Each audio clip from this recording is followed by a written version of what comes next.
Dulu Indonesia sering diejek cuma jadi negara penonton di kawasan. Katanya alutsistanya tua, jet tempurnya sedikit, kapal perangnya kurang modern. Tapi sekarang, ASEAN malah mulai bingung sendiri melihat Indonesia belanja senjata, seperti lagi borong di marketplace geopolitik dunia. Prancis kena, Turki ikut, Korea Selatan masuk, Italia juga terseret. Indonesia sekarang bukan beli satu jenis doang, tapi membangun semua lini sekaligus. Jet tempur generasi baru masuk, drone tempur masuk, fregat modern masuk, bahkan konsep kapal induk mulai dibahas.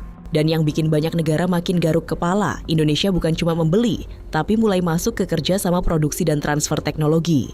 Jadi pertanyaannya sekarang bukan lagi Indonesia mau modernisasi, tapi Indonesia mau jadi monster militer ASEAN level apa? Oke teman-teman, di video kali ini kita bakal membahas grafik yang lagi ramai banget di komunitas pertahanan ASEAN.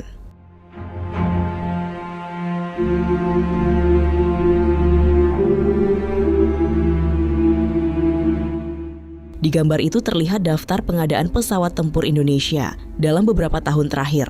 Dan jujur saja, kalau dilihat sekilas, ini seperti negara yang lagi main game strategi pakai cheat uang unlimited. Karena Indonesia bukan cuma beli satu jet tempur, tapi banyak jenis sekaligus. Ada Rafale dari Prancis, ada KF-21 dari Korea Selatan, ada KAAN dari Turki, ada drone Kızılelma, dan ada tambahan T-50I. Sementara negara ASEAN lain masih fokus beli beberapa skuadron. Indonesia malah seperti sedang menyusun Avengers versi TNI Angkatan Udara. Nah, di video ini kita bakal bahas fungsi masing-masing pesawat tersebut. Kenapa Indonesia memilih banyak negara sekaligus? Lalu apa arti istilah seperti fighter aircraft dan loyal wingman? Dan kenapa netizen sekarang mulai menyebut Indonesia sebagai preman ASEAN? Tapi ingat ya, ini konteksnya santai dan positif, bukan ngajak perang atau merendahkan negara lain. Karena kekuatan militer idealnya dipakai untuk menjaga stabilitas dan membuat negara lain berpikir dua kali sebelum macam-macam dengan Indonesia. Langsung saja kita masuk. Kalau dipikir-pikir, kenapa sih Indonesia tiba-tiba agresif banget? Jawabannya sederhana. Indonesia itu negara besar, tapi selama bertahun-tahun kekuatan militernya belum sebanding dengan ukuran wilayahnya. Coba lihat peta. Indonesia punya ribuan pulau, jalur laut strategis, wilayah udara sangat luas, dan posisi penting di Indo-Pasifik. Kalau negara sebesar ini pertahanannya lemah, itu sangat berbahaya. Makanya sekarang pemerintah mulai sadar, Indonesia tidak bisa terus santai.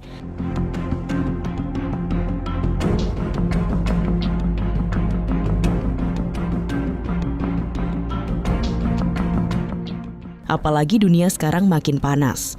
Konflik geopolitik meningkat, Laut Cina Selatan memanas, persaingan Amerika dan Cina makin besar, sementara Indonesia berada di jalur strategis dunia. Makanya sekarang Indonesia mulai memperkuat angkatan udara, angkatan laut, drone tempur, radar, misil, sampai fregat modern. Dan yang bikin netizen heboh, Indonesia belanjanya tidak tanggung-tanggung. Negara lain beli 12 jet tempur. Indonesia bilang, sekalian transfer teknologi ada. Ini bukan lagi sekadar belanja, ini tanda Indonesia mulai naik kelas.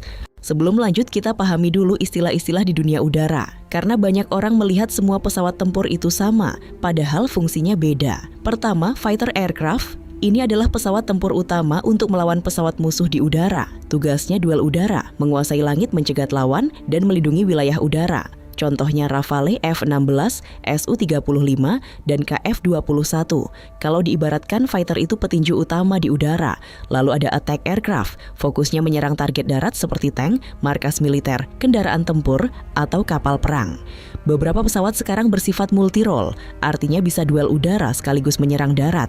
Rafale salah satunya.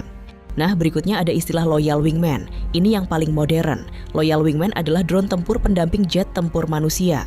Jadi nanti satu pilot bisa ditemani beberapa drone AI di udara. Drone ini bisa melakukan scouting, membawa misil, mengganggu radar, bahkan menjadi umpan. Dan inilah kenapa Kızılelma bikin banyak orang kaget. Karena Indonesia mulai masuk era perang udara modern. Dulu perang udara itu pilot lawan pilot. Sekarang, pilot lawan pilot plus AI plus drone tempur.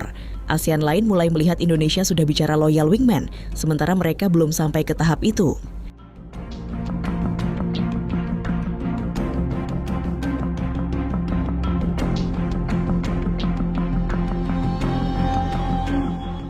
Sekarang kita bahas satu persatu. Yang pertama, Rafale dari Prancis. Indonesia memesan 42 unit Rafale dan ini termasuk pembelian terbesar di ASEAN.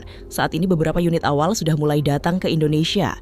Kenapa Rafale spesial? Karena ini pesawat multi-role fighter yang bisa menjalankan banyak tugas sekaligus.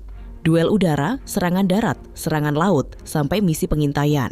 Pesawat ini dipakai langsung militer Prancis dalam operasi nyata, bukan sekadar pajangan. Kelebihannya ada di radar modern, avionik canggih, elektronik warfare kuat, dan fleksibilitas tinggi. Indonesia memilih Rafale karena butuh pesawat modern yang bisa dipakai dalam banyak skenario. Dan jujur saja, angka 42 unit itu bikin banyak netizen ASEAN melongo. Karena biasanya negara ASEAN beli 8 unit, 12 unit, atau 18 unit. Tapi yang menarik, Indonesia tidak berhenti di Rafale. Setelah itu muncul KF-21 dari Korea Selatan. Kalau Rafale itu beli, KF-21 berbeda. Indonesia ikut program pengembangannya. Ini penting karena artinya Indonesia bukan cuma jadi pembeli, tapi mulai masuk ke ekosistem industri pertahanan modern. KF-21 adalah jet tempur generasi baru dari Korea Selatan yang dirancang lebih modern dan lebih canggih dari generasi sebelumnya. Kalau proyek ini berhasil, Indonesia bisa mendapatkan keuntungan besar, mulai dari pengalaman teknologi, transfer pengetahuan, akses industri, sampai potensi produksi. Jadi bukan sekadar beli barang, Indonesia juga belajar bikin jet tempur. Dan ini yang paling berbahaya dalam jangka panjang, karena negara yang bisa memproduksi teknologi sendiri levelnya berbeda. Belum selesai sampai di situ, Indonesia lanjut bekerja sama dengan Turki lewat proyek Kaan. Di sini netizen mulai bilang, ini Indonesia mau koleksi semua katalog NATO atau gimana? Kaan adalah jet tempur generasi baru dari Turki dengan kemampuan stealth alias lebih sulit dideteksi radar. Kalau pengembangannya sukses, pesawat ini bisa menjadi simbol kebangkitan industri pertahanan Turki. Dan Indonesia ikut masuk ke dalam proyek tersebut. Makanya citra Indonesia mulai berubah. Dulu dianggap cuma pengguna, sekarang mulai dianggap calon pemain industri pertahanan regional. Dan yang bikin makin liar, Indonesia tidak berhenti di jet tempur berawak manusia. Masuk lagi ke drone tempur futuristik, Kızıl Elma. Ini bukan drone biasa. Kızıl Elma adalah drone tempur jet-powered dengan konsep sangat modern. Dia bisa membawa senjata, melakukan operasi intelijen, menyerang target, sampai mendampingi jet tempur sebagai loyal wingman. Bayangkan nanti Rafale atau Kaan terbang ditemani drone AI bersenjata. Ini sudah bukan konsep negara berkembang santai, ini konsep perang udara generasi baru. Makanya banyak netizen bercanda, Indonesia sekarang seperti habis nonton film Top Gun, lalu langsung belanja besar-besaran. Tapi di balik candaan itu ada realita. Indonesia memang sedang serius membangun deterrence, tujuannya bukan mencari perang, tapi mencegah perang. Selain pesawat mahal dan futuristik, Indonesia juga tetap memperkuat armada realistis untuk operasional harian. Salah satunya T-50I. Pesawat ini penting untuk latihan pilot, transisi ke jet modern, patroli, dan operasi ringan. Karena membangun angkatan udara tidak cukup cuma beli jet mahal. Pilot, radar, teknisi, maintenance, dan infrastruktur juga harus siap. Makanya modernisasi TNI AU sekarang terlihat lebih serius dibanding dulu. Karena bukan cuma beli alat, tapi membangun ekosistemnya juga. Jadi setelah melihat semua ini, wajar tidak kalau netizen mulai menyebut Indonesia sebagai preman ASEAN. Kalau dalam konteks bercanda dan menunjukkan Indonesia sedang naik level militernya, ya mungkin wajar saja. Karena sekarang Indonesia lebih agresif dalam modernisasi, lebih berani kerjasama global, dan mulai masuk teknologi militer masa depan. Tapi yang paling penting sebenarnya bukan soal gaya-gayaan. Kekuatan militer idealnya dipakai untuk menjaga kedaulatan, melindungi wilayah, menjaga jalur perdagangan, dan menciptakan stabilitas kawasan. Karena Indonesia adalah negara besar, dan negara besar pasti membutuhkan pertahanan besar. Yang jelas satu hal, ASEAN sekarang mulai sadar. Indonesia yang dulu dianggap santai, sekarang mulai membangun taringnya.